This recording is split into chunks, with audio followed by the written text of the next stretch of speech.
Lynch. And down he goes. The pressure getting to Lynch. They push him back 8 yards that time on second down. Well, they go play fake. The problem is nobody was faked out. And when no one's faked out, what's the end result? Quarterback gets hit. 3rd and 11, 5 in the secondary now. Nickel look. Throwing, Lynch. And he will have a man, Demaryius Thomas. And he's got the first before he's brought down at the 30-yard line. Looking to jam the receivers at the line here. Press coverage look defensively. And some changes here as the D-line separates some. Here comes the D swarming to the line. No. Check. Here we go. On first down, it's Lynch. He's got time. Looking again for Thomas. This time complete.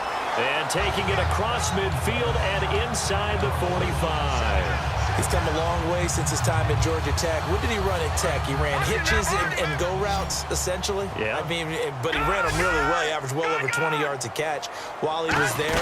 And he still creates downfield in the NFL. That big body and that willingness to go catch the football. He's pretty impressive. And his friends call him Bebe, the nickname his uncle gave him back in the day.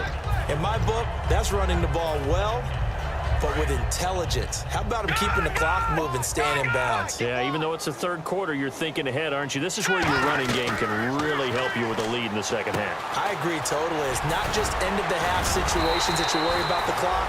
It's throughout the game. And with a lead, stay in bounds. Make them fight harder to try and catch you. For a second there, I thought that might break big. Screen pass. Looked like it was coming together. Looked like there was an opening.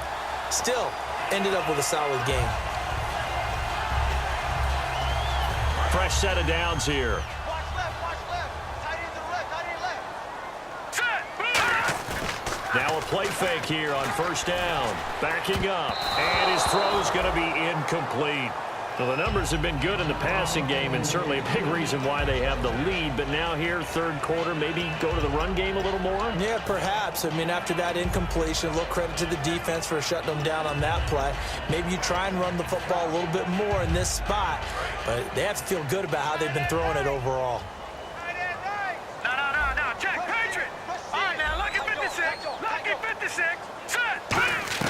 Again on 2nd and 10, it's Lynch.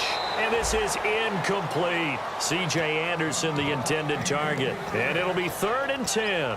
And there was a good opportunity that just went awry there. A drop pass. I guess that's why they call them running backs and not catching backs. Here comes the 8th play of the drive, and they need a full 10 yards on 3rd down. So here we go now. An extra defensive back in there on 3rd and 10. Now Lynch to throw. Over the middle this time to Fowler. And he picks up the first down yardage as he takes this one down to the 15. And that's one of his advantages of a passer, is it not? With his height, setting back there in the pocket, firing it over the middle, he can really see everything clearly.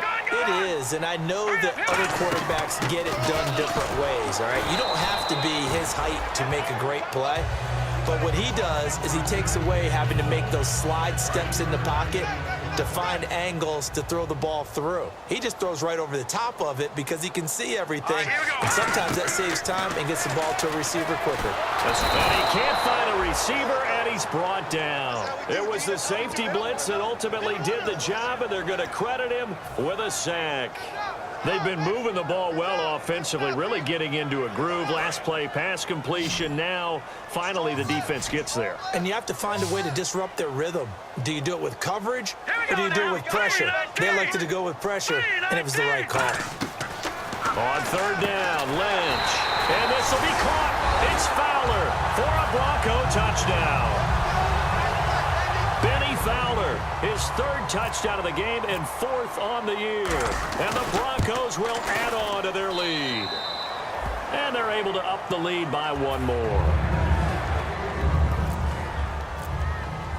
After the touchdown, here's McManus now to kick it away.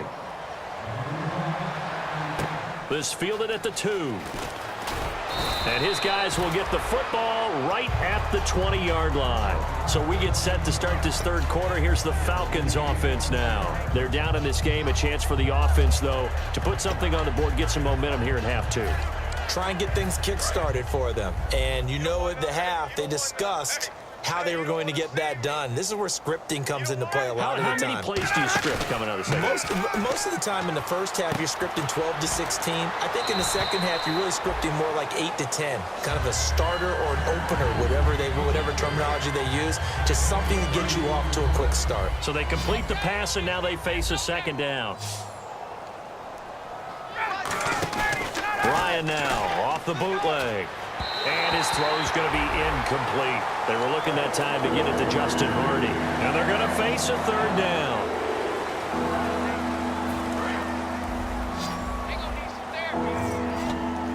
And it looks like we've got a dime set here defensively. 6 DBs in the game. Here's Ryan to throw. This is brought in by Hardy. And he'll go out of bounds across the 35-yard line.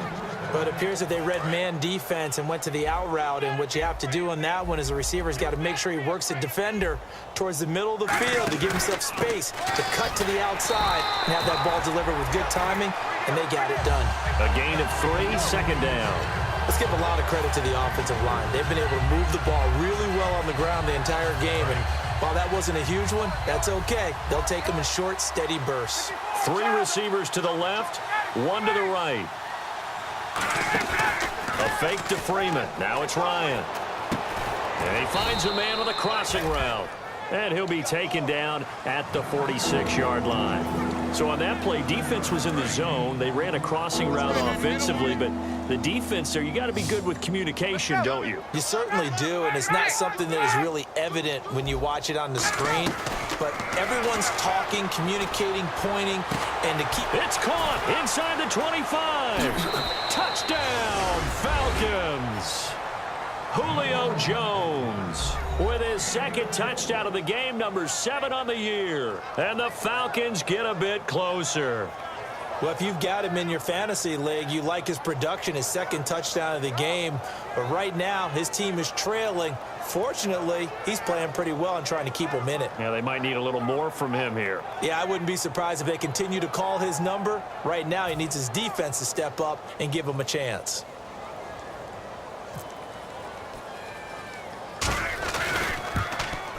And the third time's a charm as he finally gets one of these to go.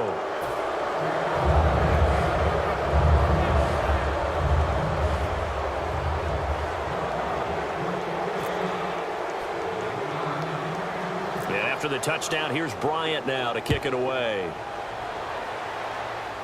This one taken from the 7.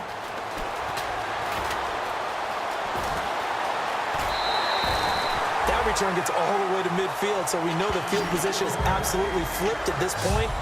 If I'm the defensive coordinator, I might think about blitzing right now to try and take field position back.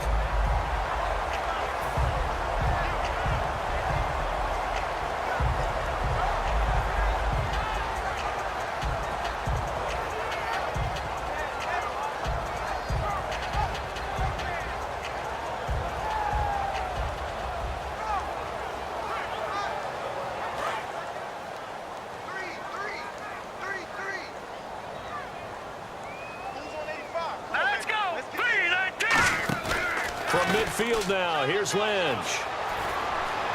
Flushed out right. And his throw is incomplete. Virgil Green is tied in, the intended receiver. And it'll be 2nd and 10. I wouldn't be shocked at all right now if there's a look of surprise on the big fella's face because he had the route that he wanted, running the corner. And usually he's able to use his body and catch the football. But a really nice play by the defenders, able to knock it away.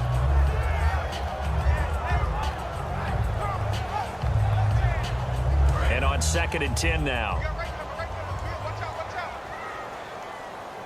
They'll come out in the pistol. Here's Lynch to throw. He's going to leave this for his running back. It's complete. They'll wind up losing 3. And now it's 3rd down. A pass for negative yardage, obviously no good. Maybe he shouldn't have thrown it, or maybe he shouldn't have caught it. And I think we were seeing it at the same time, weren't we? Maybe you let that one go, right? Because you can see the lost yardage about to develop. But that goes against every instinct of a receiver. They're taught to catch everything.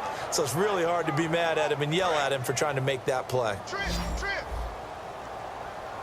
And for the Falcons, 5 men in the secondary, now on 3rd.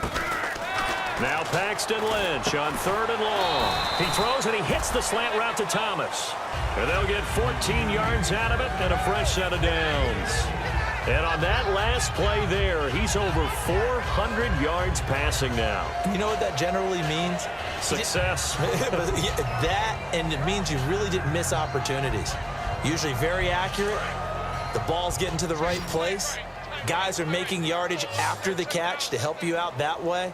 I mean, the whole team has picked it up. And don't forget, that means the offensive line has had to pass protect pretty well, too. Everyone dialed in. Emmanuel Sanders, the intended receiver.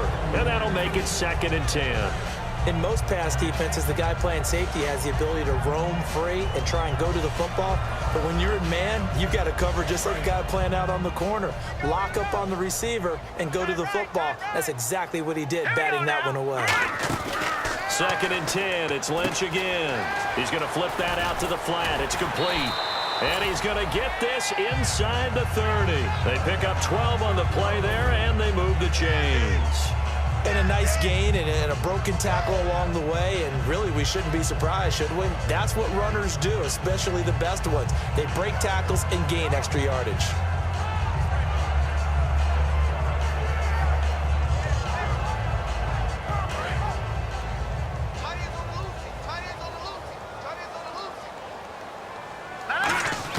On 1st down, it's Lynch. And that'll be incomplete.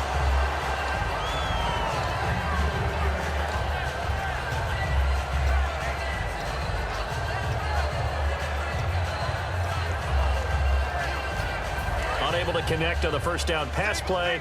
Now it's 2nd down. 2nd and 10 now. It's Lynch. And he slings one that's incomplete. As tight ends go, he might not provide the super flashy plays very often, but he's pretty reliable. Usually an excellent target and normally catches what's thrown to him, but he didn't on that play. Now play number 7 of the drive as they're looking at a 3rd and 10.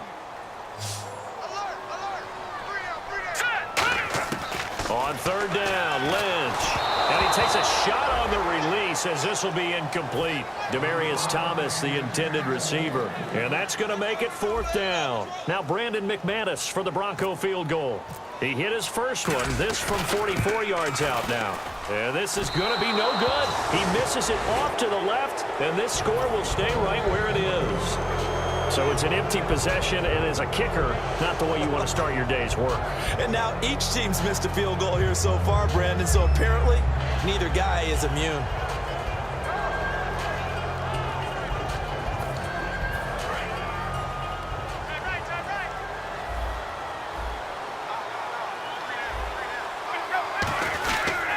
They'll run with Freeman here to begin the drive. And unable to get downhill there as he'll take this up to about the 37. Couple of Broncos there in on the tackle. And he continues to pile up the yardage. That puts him over $150 now. And this defense has really had its problems trying to keep him contained.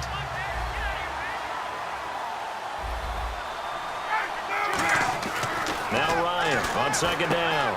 And Jones has it over the middle. And he's brought down. That one goes for 13 yards, and it moves the sticks. It's a nice completion, a little bit of run after catch as well to create the yardage that they got.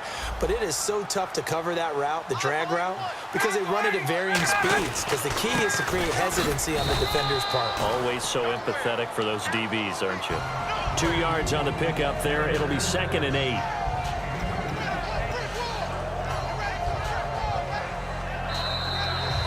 Back now at the home of the champs, Sports Authority Field in Denver. It's the Falcons. They'll have the football, but trailing on the scoreboard as we get set to begin the 4th.